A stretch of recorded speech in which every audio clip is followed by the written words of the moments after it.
All right, here we go. We're going to install Homebrew, which is the package manager for Mac OS.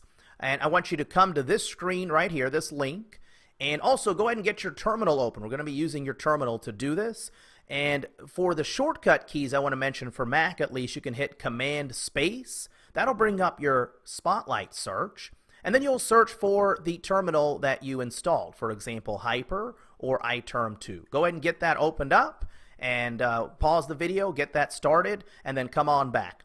Now, if you're on Linux, you want to click right here on this link here, and it gives you a pretty good walkthrough of what you need to do on Linux, which is, all the different flavors of Linux, so you can find and essentially just copy and paste that stuff into your terminal. I'm going to focus on Mac, but in any case, really just is going to be some copying and pasting.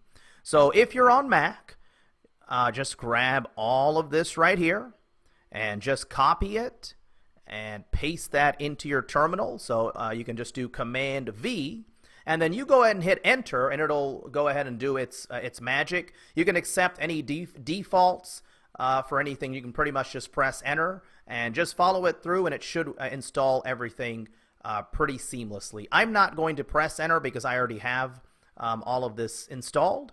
So pause the video, go ahead and execute the script. What you're doing here is essentially running a Ruby script, and it's set up to use Ruby that comes installed on Mac OS.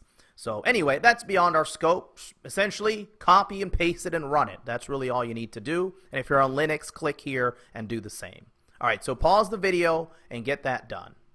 Now, once that is done, I'm going to close this tab out now. Do you remember the shortcut key? It's Command W or Control W.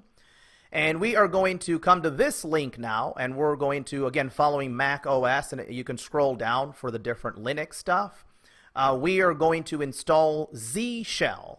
So once again, just grab that, paste that in here. You can see how brew works. You can just do brew install, and it does its magic. So copy and paste that in here and hit Enter. And then when you're done with that, you're also going to want to copy and paste this line into your terminal and hit Enter. Get those steps taken care of, just those two commands there, or follow the directions for Linux. And I'm going to wrap up this video here. Just keep it short, and we'll continue this process in the next video. Thank you.